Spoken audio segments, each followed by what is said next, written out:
अब रिजल्ट जो 8 फरवरी वाला है उसमें एक उनके पास अलमिया है, उनके पास बल्ले का निशान नहीं है। उनकी पार्टी लीडरशिप बड़े पैमाने पर या गिरफ्तार है या रुपोश है, भागी हुई है।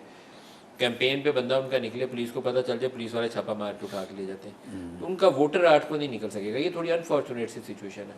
ये पता नहीं ख़त्म कैसे होगी, क्योंकि बेयकीनी पैदा हो जाएगी इससे। देखें, इसमें इसमें जो है, अब देखें, अगर कोई भी, देखें, एक सियासी जमात, एक सियासी कारकुन जिसे इस मुल्क का कानून, इस मुल्क का आइन एहतजाज का हक़ देता है, उसकी एक लिमिट है। अगर आप वो लिमिट क्रॉस करें तो उसके बाद फिर वो प्रिविलेज जो एक पॉलिटिकल पार्टी को, पॉलिटिकल वर्कर को होता है, वो उसे हासिल नहीं रहता।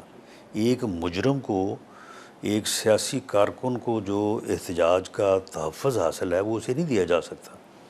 मामला ये है कि सियासी एहतजाज की आइन और कानून जो गारंटी करता है, तो उसमें कुछ लिमिटेशंस हैं।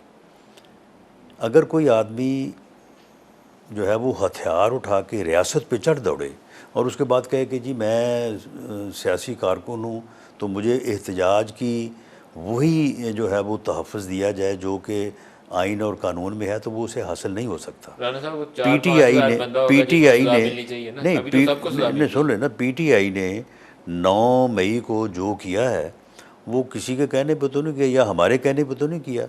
तो जब वो हथियार उठा के रियासत पे चढ़ दौड़े, तो उसके नतीजे में वो टोला, वो ग्रोह जो इमरान ख़ान के इस बयानिए की बुनियाद के ऊपर पीटीआई कहलवाता है या पीटीआई के तौर पे जाना जाता है, उसके ख़िलाफ़ तो एक्शन होगा, वो 4,000 हो या 40,000।